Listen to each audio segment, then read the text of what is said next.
G'day and welcome to this week's episode of SPCs Unleashed. We're a slightly small crew this week because Nico is still lounging about on the Amalfi coast, I think.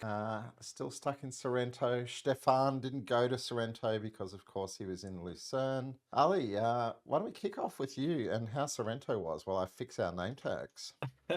I just indeed came back yesterday. Flew back yesterday night. Oh my god, that location.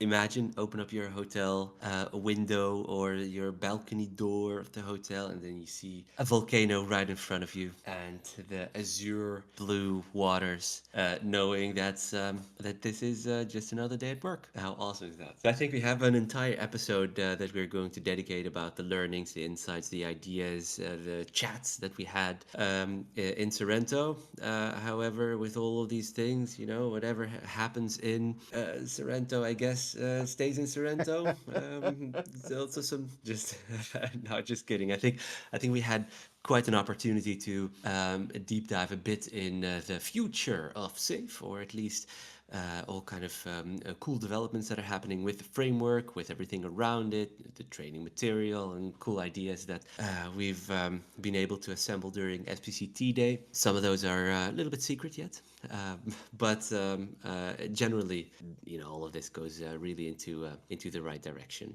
More specifically, we had the opportunity to just, as a community, to connect again, and that is always nice. That all has always been nice and always has been a highlight for me specifically. Yes, if there was, I don't normally get fear of missing out for a location for a conference I don't go to. This was one exception to that, but it was certainly it was hard this week seeing all the photos come out of my friends having fun together and going, well, I'm not there.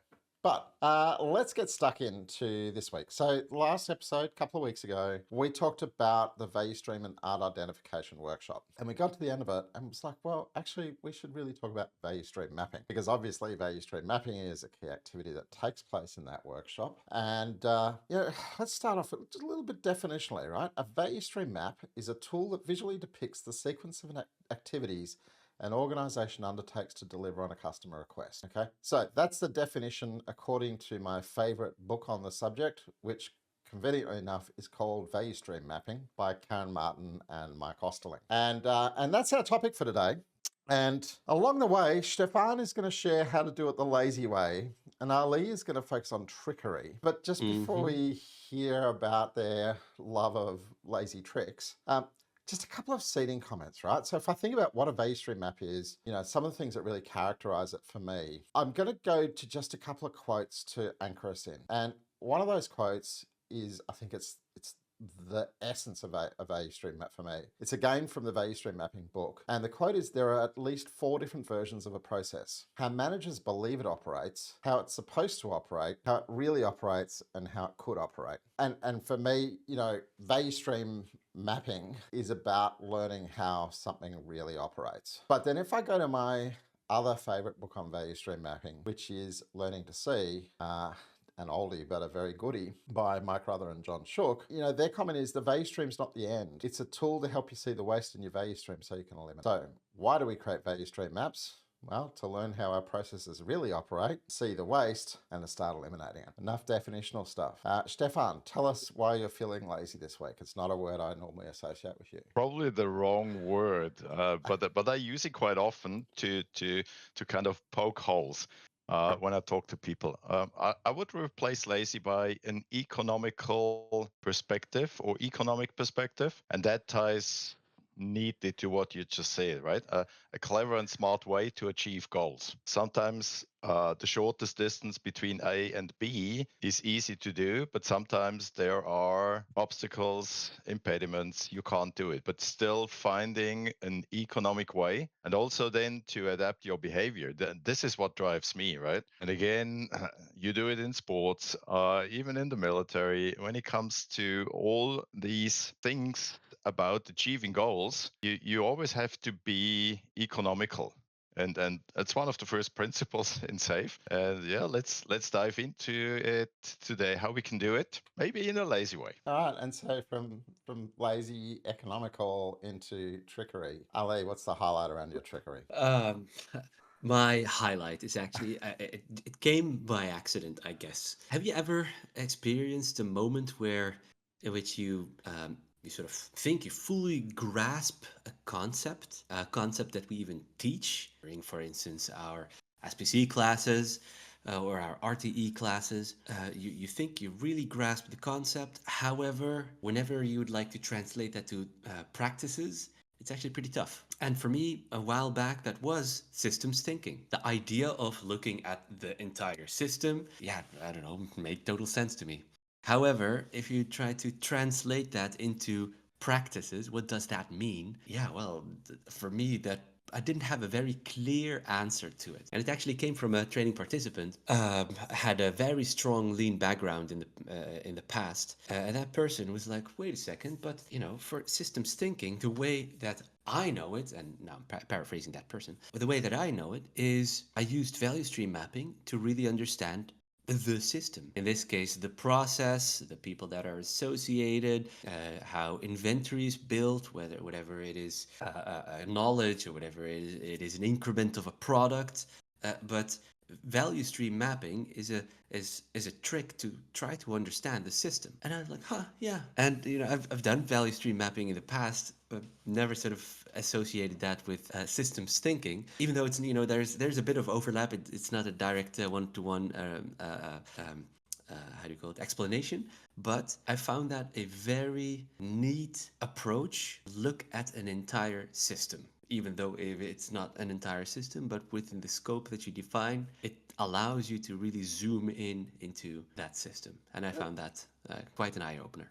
That's a really nice mapping, right? Value stream mapping as a systems thinking tool. I've never actually thought about Yeah, it like that, and then you said it, I went, well, duh, it's so obvious because the exactly. boundary of the system is the boundary of the value stream, Exactly. and value stream mapping is just a way of exploring and modeling what the system is. Exactly. Exactly. Yeah, indeed.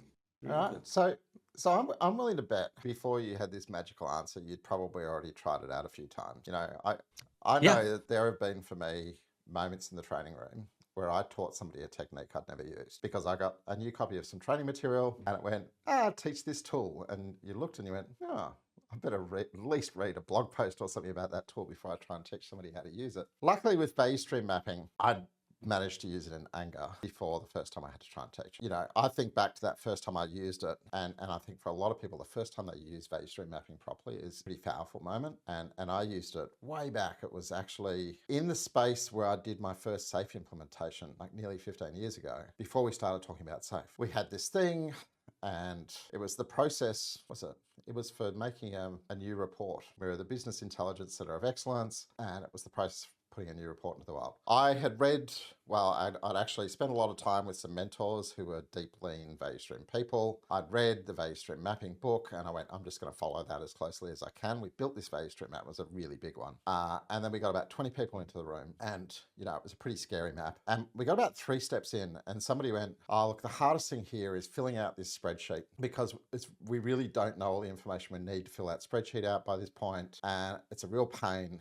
It's the hardest thing at this stage of the process, and it seems to cause the most distress to us in terms of trying to get the answers it's looking for. And somebody across the other side of the room who was like down the other end of the value stream said, well, why do you produce a spreadsheet? And the first person went, well, because you guys asked us to. And the guy who asked the question went, but we never look at that spreadsheet. And then somebody else in the room goes, oh yeah, I remember that was like 2 or 3 years ago.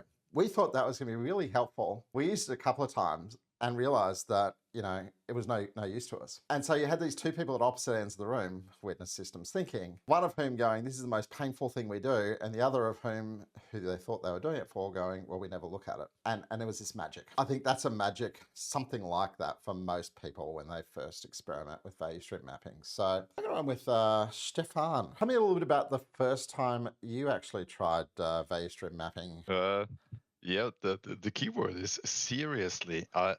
And honestly, I was in awe when we decided to do a safe DevOps course. So do value stream mapping with a whole art. We had a situation where we had different opinions. We had different statements from we are good, we're doing agile. Others said, no, we're just following protocol, but where's the value? I dove into the material of the safe DevOps course and I soon realized to cover everything, this is pretty tough. I need the architects, I need the product management, I need the business owners, I need feedback from different people before I can start this endeavor. You need those cornerstones, you need data, you need a lot of stuff. Nevertheless, we set the date, we prepared. For me, it was one of these experiences as an SPCT where I really was on my toes for more than only these 2 days. But that was good. It forces you to really ask the right questions. And what you just told us, Mark, that's something we experienced as well. During preparation phase, people asked why, and you had to answer the why. Why should we think about certain parts of our value stream? Why should we dig into data and stuff like that? So what happened is we had lots of aha moments, and I think also the business owners. We invited them. We asked them to come to observe, to see how their system, how their organization works, because through the reporting line they always got, it's good, we're delivering output. What's the fuss? So they came and they had the aha moments and said, oh, we thought that. And now we even see in the first round, when we went through the current state, that people who always believe they are experts, and even people being in the organization for more than 10 years, didn't have the data, didn't have a good idea what is a process time. How much time do we spend refining features? How much time do we really need over those test phases? And even simple questions like what is testing? Like there's different types of testing at different stages through your value stream. This was really an eye opener. And the big hit was at the end when we had the current state. Some people looked at the flow efficiency, less than 3%. Mm-hmm. And they said, that can't be. It can't be that we are that bad using that much time, delivering that minuscule amount of value. And we looked at the percent of complete and accurate and said, oh gosh, maybe 1 of 10 features is arriving at the end of the pipeline as intended, more or less. Everything else has to go back, has to be revamped, has to be reworked. I think it was a good exercise. Day 1 was an eye opener and a lot of, oh gosh, yes, it makes sense that we are here. That was my experience. So my personal experience, I was in awe. Through the different steps, I got better and better in the moderation, in the facilitation, including the right people. We even had to add more people on day 2 because they had the data, they had the information, they knew what we were talking about. And we talked already about some borders of the system. We had to extend some stuff even. We had so-called exit and entry points. And nobody wanted to talk about that, but there was always this blame game, like we have to wait for them. That's why we have the delay. And that wasn't the case. Yes, we had exit and entry points, but not that much of a delay. And I like value stream mapping. Since I since I read the book, doing it with whole art, and one probably can feel it. It's a real passion for me nowadays. And I think you hit the nail on the head about the Safe DevOps course. Like, I really wish they'd rename it to the Safe Value Stream Mapping course. I think people would teach a lot more often, because as a course to naturally gather the right cross section of people, step you through and create energy, it's phenomenal. And if you've never done a big scale value stream map like the one Stephan's talking about before, DevOps course, and the material that helps you prepare to teach that can be just brilliant for it. Did you manage to get the business owners to stay in for most of it, Stephan, or did they kind of drop in and out? Some dropped in and out. After they took the bait, they wanted to join more time for sure. They too, they wanted to see the results. They wanted to see the improvement list, and some really on day 1 saw that, yes, if you look at the curriculum, we will have an improvement list. I want to be part of that one because this is my system, this is my organization, and I don't want to fail. I want to give input. I want to give even constraints or maybe guidance for the people to come out with the right improvement list. And probably we will talk about that one as well. The improvement list was a bummer. It was huge. How about you, Ali? What about your first time? Well, talking about the improvements list, because for me something similar came out actually. No, the first time that I used value stream mapping was actually, I mean, it was quite a while ago. It was during a Lean Six Sigma course. This was way before I was sort of exposed to SAFe. This was during another course that I followed from a brilliant trainer. I think it's only fair if I just mention his name. His name is Michel Doppert. He's a Six Sigma black belt trainer and has been, let's say, a thought leader in the world of Six Sigma forever. Just what struck me was his way of teaching. I think that gave me a little bit sort of the fueled my sort of ambition to do something similar, because he sort of encapsulated training with stories, with an endless amount of stories, and had the ability to explain topics nice and I think in a topic like value stream mapping, it is required. So after that training, at the time I was working at a pharmaceutical company. We're trying to map all types of processes and therefore identify where the waste was. I tried to host something like that as well and completely forgot everything that I was taught. So we had a group of people that was, I'm not sure anymore, probably 6, 7, or 8 people or so in total. And we wanted to map quite a few processes that were relevant for the system that we were building. And I thought, you know what? We just have the right people in the room. We have a whiteboard. We have an endless amount of post-its, and things will happen automatically. I completely forgot the fact that you need to feed people with very clear instructions, and you only do that after you've explained in a sort of a story way why we're doing this activity. Typically, you add a little bit of an example in it, and you're trying to highlight what we're trying to achieve with the activity. I didn't do any of that, and it became quite a chaos because you had people that were very data oriented, so they really wanted to add a lot of data. The thing is, that type of data, the wait times, the times of how long an actual activity how much time it takes. It varies, activity by activity. It varies by the type of work that we're doing. So it's very tough to identify an average. And whenever sometimes you have people that are very good in mentioning averages, and sometimes you have people that need to have it exactly right. So I had those type of people in, and I had people in that wanted to create a value stream map that encapsulates every process. So it became like extremely generic. So it's just I was like, wait a second.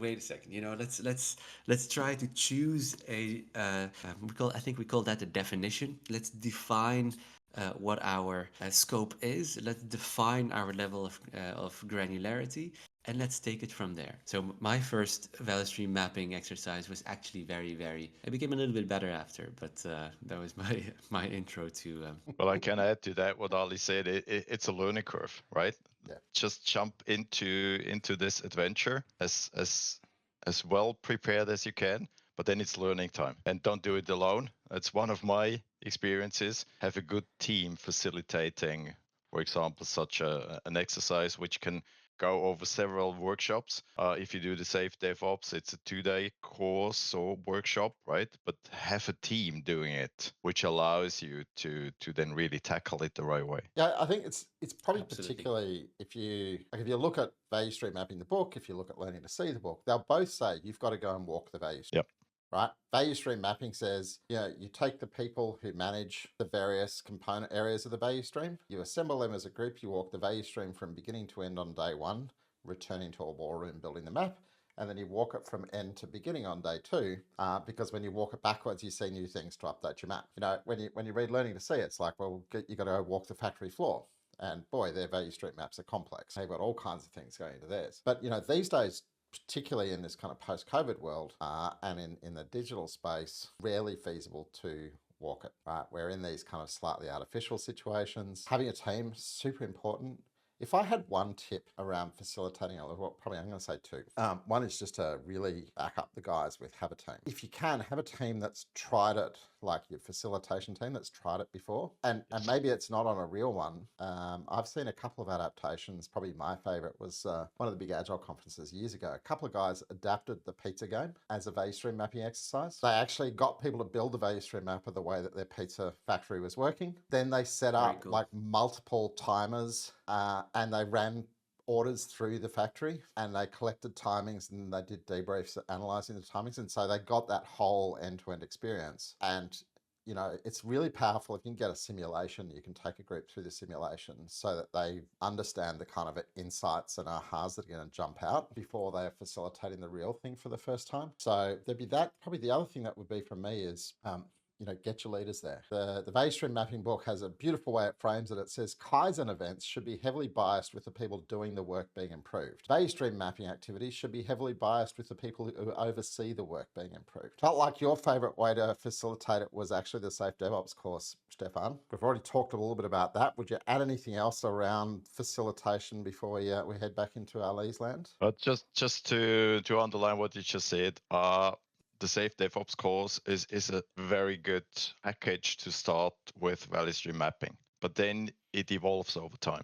And it evolves because I learned to better include business owners, senior management, talking beforehand about what's the job to be done, where are your challenges, what's your agenda. We talked about that in one episode when it comes to leadership, right? Know the agenda of senior management. And this should have a heavy influence on such a workshop. And that creates the invitation for them to join or to even shape such a value stream mapping. If you're just going through the agenda or the curriculum, yes, you will teach an art a lot of things, but what's the outcome then? Not the output. The output might get better, but it's about the outcome. It's about the impact you will have on your organization.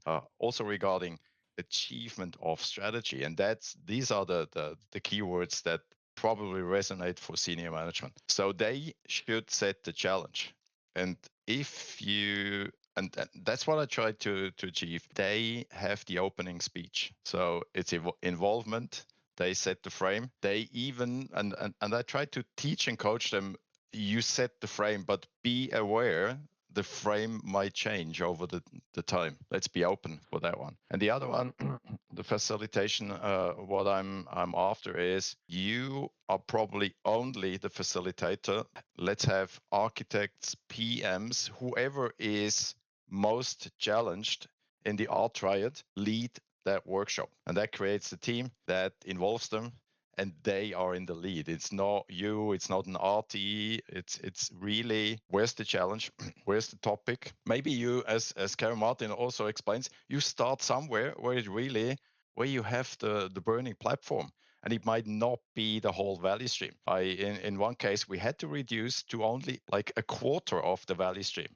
But this solved so many problems. The rest, after a few weeks or months, was nitty-gritty detail. It just fell into places where it should be. Yeah, that's probably what I would throw in when it comes to facilitation. If I may, with respect to facilitation, I think there is.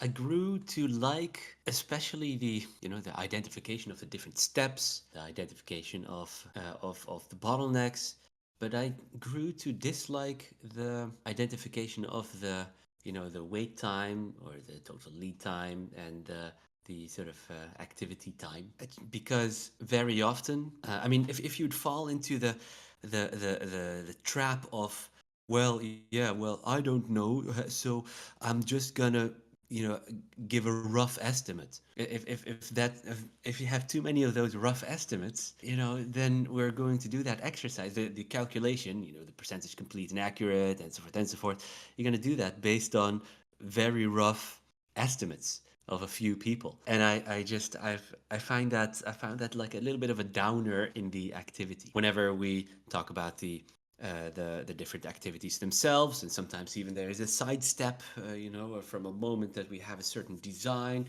it goes to this team and goes to that department, and it happens in parallel, and there is a delay that pops up over there, that's the sort of discussion that I would like to see, that I would like to sort of facilitate. So I grew to be extremely focused on these type of things, and compound that with my agile nerdiness.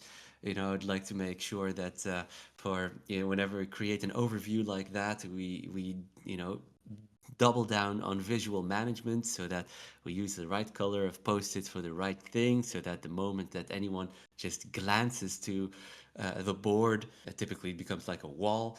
They directly see what is an activity, what is a bottleneck, what is an involved team or an involved person or an actor. So I really enjoy let's say, generating that type of clarity.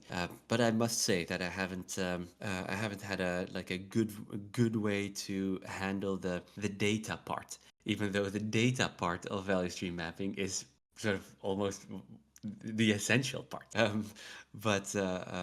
have another example that I will share in a second. But I found the ability to create a visually useful overview of the process, that really helped, and it made me a pretty happy boy. May I add to that one, Ali? I had a similar experience. I had people telling me before the first round of the current value stream, they said, we don't know exactly what the data is. And I said, guys, you're part of this value stream. You should have an estimate. That triggered a valuable discussion. And that was really the big aha moment for business owners. Okay, if this is estimates, what do I get in my reporting line week after week after week? It's an estimate and it's not exact figures, right? Or it's we try to fake it or whatever. So I like it. So I go through the first round current state and I say, guys, it's sketching time. And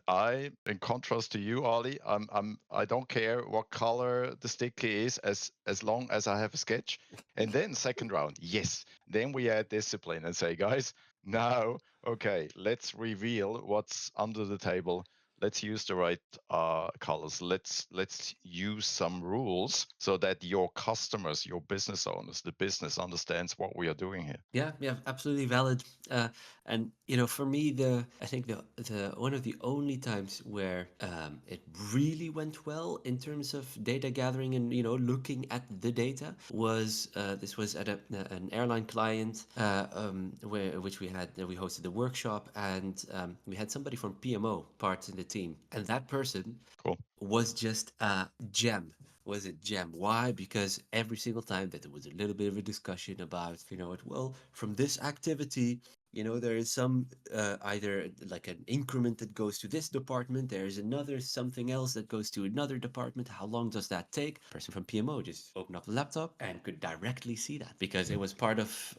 So they were very involved in how, let's say, measuring how projects went through the organization.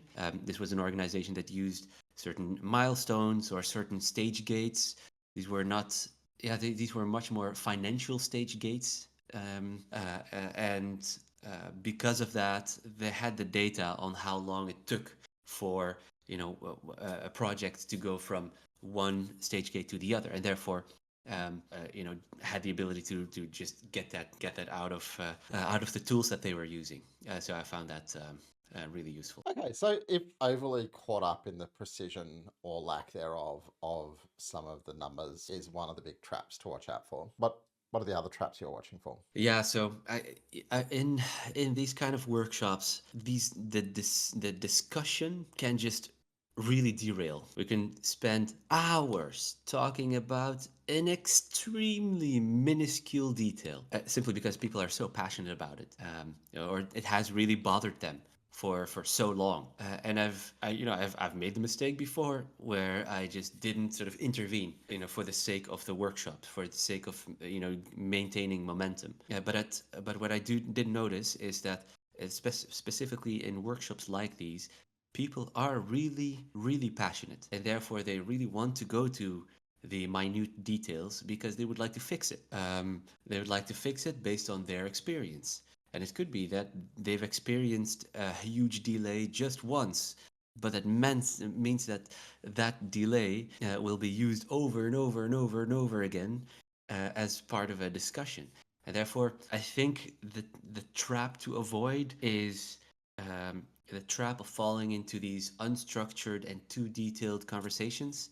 uh, Even though they're valid, they're not that valid in that detail in the grand scheme of things. You both mentioned it. It's for me, it's this competition between overcomplication and oversimplification, right? And if you give people a good structure of the workshop or the workshops that are ahead, people can relate to how deep should we dive. And as a facilitator, most often I had to either push to go deeper to really get the questions and the answers, or to say, guys, that's good enough for a first round, that's good enough for this part, and then let's go on. The other one I see, or I experienced before one of the workshops, I went through the attendees. It looked like a delegate workshop, right? Not the real people in there, not the deciders, not the senior management, not the people who are affected. That doesn't work. A delegate workshop doesn't work. So I'm going to give a caveat on the delegate workshop, right? And this is my caveat. There are times when I think about the activity of creating a map and the activity of processing your creation, two distinct things. It's not necessarily we're going to do a mapping event and it's the one event. It might be, it's going to be a series of conversations over a series of days to build a candidate map. And I think if you've got delegates helping you build that, that can be okay so long as you've got the right senior people in the room when you process it together. And you make sure that if you're the coach or you're the facilitator, it's never you talking about the map. It's actually the delegates should be from the areas that are being mapped, and it's they're speaking to what's happening in their world as part of the map, so that it's owned by, the senior management and their delegates. It's not owned by you in terms of what the creation is, because they've got their aha moment that comes out of that. But I think the other thing for me, and I love overcomplication. I haven't Googled yet to see if it's a real word, but it's beautiful. It's I think we need to copyright it. Overcomplification. Stephan. But I think the other one is, what are you trying to use the value stream map for? Because I think there are times when if you've got the right people in the room, there's a map you sketch with 20 minutes, and that map is really useful to support a discussion. There's other times when you want a map that, actually has accurate measurements of the, wait time and the average touch time and the percentage complete and accurate, right? Because you're trying to do different things. So know what you're trying to do with the map before you figure out how complicated or overcomplicated it's going to be. Nice. And in that moment of like delving into Swinglish for a second, although Nico is busy sending us photos of himself sitting next to the pool, he did leave us with a jiggle this week. And the jiggle was, assuming that value stream mapping is a Sherlock Holmes adventure, what's it about? And Ali, you obviously were a big Sherlock Holmes fan when you were responding to that one. Absolutely not.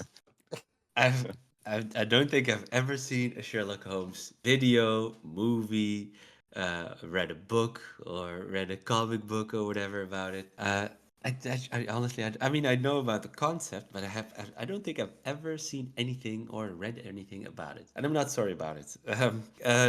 So when I was thinking about, okay, well, Sherlock Holmes, wasn't that the person who tried to solve some mysteries, in the dark alleys in somewhere in the UK. Well, was a detective, and trying to link that to value stream mapping. Again, one of those Nico moments where you connect these two topics together. I thought, wait a second. So the value stream mapping exercise is, you're trying to understand the system. You're trying to zoom in onto this, let's say, a problem, or at least a process. So I thought, what if I would call it something like the magic magnifying glass? Because essentially that's what the value stream mapping activity does. It tries to magnify hidden villains. I have to say, AI. Oh no, go for it, Stephan. No, that's okay. Come on, Mark. You I was first. just going to say on the segue, I worked with an art a few years ago where their naming theme for the art was Sherlock. And so I learned more about Sherlock Holmes metaphors with that art because everybody had to explain the rationale for their team names. But anyway, over to you, Stephan. Yeah, I asked AI what could be a really fancy good title when it comes to value stream mapping, and it gave me the case of the vanishing value. Where does or did our value go? So you need an investigation. Where's the waste? You need some clues like unfinished work. You need to find the idle times. You need maybe you have these redundant approvals, different boards. And yeah, you already mentioned it. The resolution is it's about streamlining. It's about empowerment. Who does the work should be able to decide. Reduction of wait time, aligning steps. And in the end, yeah, one probably needs this magic magnifying glass, Ali. So it feels like at least two of us. I mean, I never respond to Nico's jiggles without GPT help. Nice. So I wind up inevitably learning all kinds of things about worlds that I've never explored before. And I learned a little bit more about Sherlock Holmes this week. So I came up with one of his specific stories, and it was called The Final Problem. A confrontation between Holmes and Moriarty. And Moriarty turns out to be an invisible, intelligent adversary. He's been orchestrating many of the crimes that Sherlock Holmes has been encountering and trying to solve before this encounter. He realizes that it's kind of pointless solving the crimes. He's got to solve Moriarty. And so it's that notion that it takes something invisible and reveals the root cause and then encourages you to act on the root cause once it's been revealed. So Nicely found. I knew the name Moriarty, and I knew that one of the teams had laughed a lot about the evil connotations when they called themselves Moriarty. Now I understand a little bit more about it. However, Very cool. let's move along, right? And we've already talked a little bit about, what are the outcomes that you are looking to achieve. And, if you're thinking about what are the top 3 actionable outcomes you're looking for once you've got a value stream map, and for the sake of this argument, let's say it's a reasonably detailed value stream map, not a 20-minute sketch. Where are we going? Feels like we should go to Ali. Sure. The top 3 actionable outcomes. Well, I think the first one is more procedural than anything else. I'm a total lover of, and I know it's quite controversial. Quite a few people are like, what? Your sort of templates are bounding you, or sort of or forcing you into a sort of a type of decision. You're not allowing ideas to flow free. Sure, but whenever you're facilitating a session with multiple people that have different interpretation, templates really help out. For instance, whenever we are going to identify a delay, I have a small little template for delay. Because for each delay, I want to have a clear title, I want to have maybe a little bit of description, but definitely I would like to have an impact of the delay. So what does it do? And potentially a root cause, if people know that, if it pops up. So these filled in templates allow for good further discussion, and more specifically from a very administrative point of view. It's very easy to later on put everything into a tool or in whatever, an Excel sheet, and so you can sort things. But having filled in templates is for me really an actionable outcome. Having some clarity on what to do afterwards. Some people call it action holders or an action list or something like that. But what are we going to do after identifying a bottleneck, or after identifying a very bad percentage complete and accurate, this type of detail? So ideally we would like to do something about it, but yeah, who's going to spend a bit more time on it? Which would be my second, and perhaps the third one. I'll keep that one open yet because I'm not really sure. I'm willing to bet Stephan's going to start talking about levers. Kind of. When you go through the workshops, you start with sketching, mark through in like with delegates, and you build it up over the time. But for a certain time, it's more experience and gut feeling. And then, sorry, you have the discussion. How could we accelerate flow? Bingo. We're using that in our courses with RTs, with team coaches, even talking about how could we accelerate flow for POPMs, because hey, they're waiting. Okay.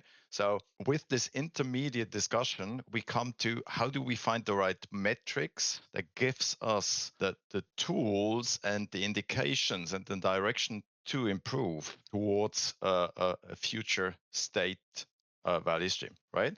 And that's going back and forth, and depending on the structure of the workshop. So I like having this discussion. Flow accelerators, find the right metrics, because reporting line is reporting line. If you report the wrong stuff, crap in, crap out. Second one, So Ali, you mentioned if I it. may, Yeah, Stefan, sorry.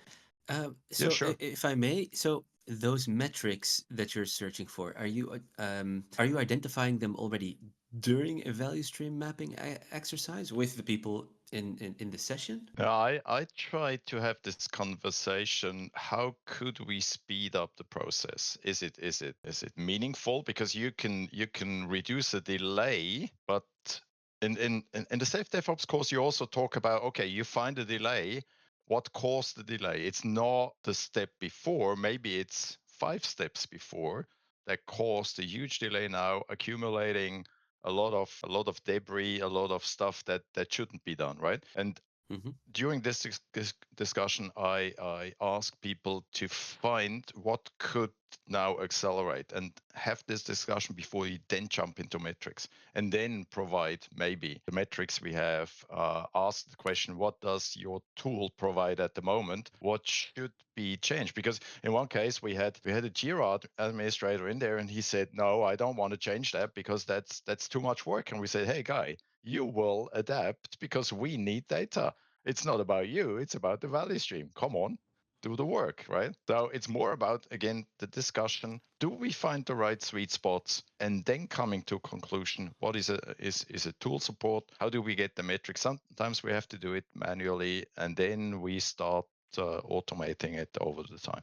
Thank you. So second thing I'm looking for, you mentioned it, Ali, it's the improvement list, right? Separate it into where's the field of the team, what can the team do, what can the art do, and what is an environmental thing, organizational thing, where RTs, business owners, senior management have to do their chores. And finally, what I'm looking for is management buy-in. Is this the way we are heading now? Is this the improvement list we want to see the next few inspect and adapt, not inventing new stuff, stick with it, and be more precise. And if you're not achieving it in 1 or 2 PIs, okay, let's invest 3 PIs. This is the marathon attitude that I want to see, but I need the clear statement from management. I'm going to back up the clear statement from management.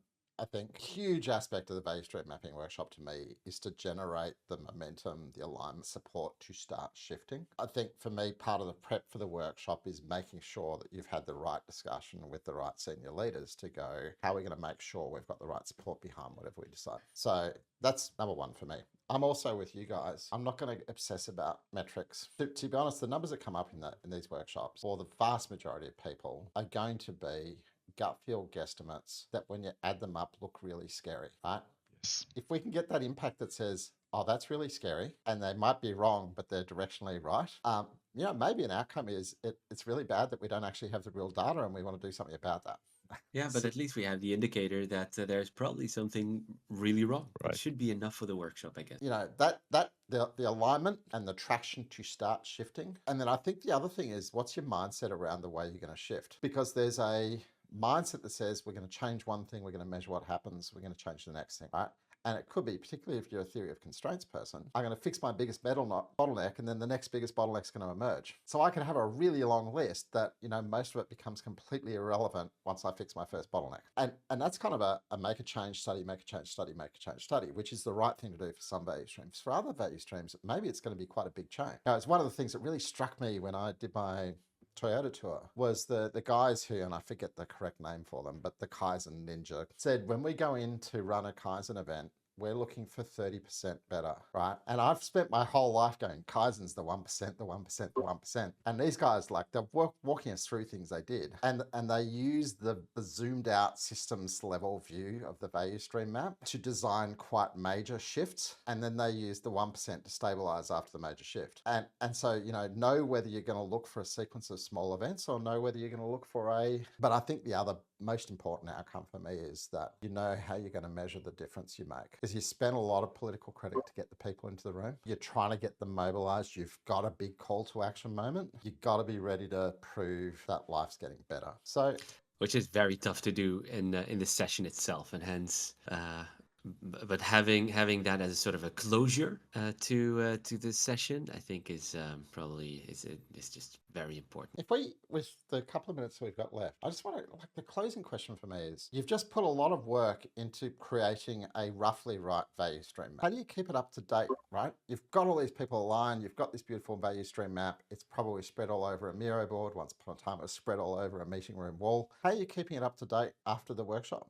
You should. So I think the answer for you, Ali, is you're not, right? No, yeah. The thing is, I use it incidentally, which is so. Therefore, I'm not the right person to ask the question to, I guess. And because it's incidental, it might come back accidentally later on. But I know it's not the right way to handle these value stream maps. But it is quite a task to maintain overview and maintain data and come back to the value stream design or value stream map that you've created. I think you should, yeah. Okay. So, and I'm going to back you though, right? Don't feel too guilty, because I think there are times when you use a value stream map where you used it for something, you got something, and that was good enough for the purpose. There are other times maybe where perhaps you want to do a little bit more. Stefan, how about you? Yeah, I'm in sync with you guys, but I'm a bit more disciplined, and that's where I'm moving away from being lazy. I just had discussions again with an art triad. What should we do the next INA? And I say, guys, that's the wrong question. We have lots of improvements. We should have the continuous delivery pipeline as a holistic view, as you mentioned, Mark, and that's the hint for me. Always discuss what pops up. Where does it fit? Is it the right place? Is it the right topic? Or should we then open up the perspective again? So the continuous delivery pipeline is an ongoing part of INA for me. And I try to foster that. I try to facilitate that. The achievement of PI objectives. Most of the business owners and teams, they just do it because Steve says you should have the actual value or the percentage of PI objectives achievement. And I say, guys, if it's not in the intended range when it comes to PI objectives, so if it's an uncommitted, let's discuss, does it have an impact? And then I might go into this update mode of the continuous delivery pipeline, which is mainly our value stream, right? It's our value stream mapping. Mark, you mentioned that, and I find that very important. You will have major changes. Pareto rule, 2080 rule, right? You have a long list. It might crush you at the beginning, but go with the first 20% and you will see most of the flaws in your value stream maps or in your steps are done. And again, from one solid, stable state to another. Communicate what's the outcome or what's the intended outcome of the value stream mapping workshops. And then maybe either incidentally or orchestrated going back and tackle the new stuff that arises over the time. Well, there you go. I think I maybe time for me to be OCD, because I don't want to lose it. I'm a flow guy. Nice. And I think the best way to design a Kanban system is to create a value stream map, because your value stream map should become your Kanban. And if your value stream map becomes your Kanban, you start getting all the data for free, right? Yes. So doing that conversion, right? And if it's an art and it's a self-sustaining art, right? Then it's basically your feature Kanban is your value stream map. Different situations might be different things, but What a gem. Okay, I'm going to change the just one key takeaway that I've written down as the closure of this episode. I'm going to take that out and I'm going to mention that my just one takeaway is that your value stream map should become your Kanban, because then you'd get your data for free. Oh my God, Mark, how do you produce these gems? Fantastic. That's experience. That's experience. Really nice. how about you, Stefan? What's your one key takeaway? I borrowed from Ali. Value stream mapping for me is this magnifying glass. It's also old-fashioned way the notebook and the deductive mind turned towards what's your crime scene of inefficiency, and that's an ongoing job. So we'll just tell Nico more Sherlock Holmes jiggles, huh?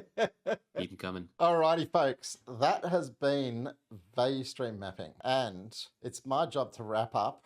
I know that we're not back till the other side of Easter. I can't remember what date we said we were back again, and I can't remember what we're talking about next. So I'm madly scrolling. Let me see. Oh, there we go. You We're see, back on May 3rd. we're back on the May 3rd of May, 3rd. and we're going to talk Yeah. about what happened on the Amalfi Coast other than beautiful and pools. And limoncellos. So we'll see you then.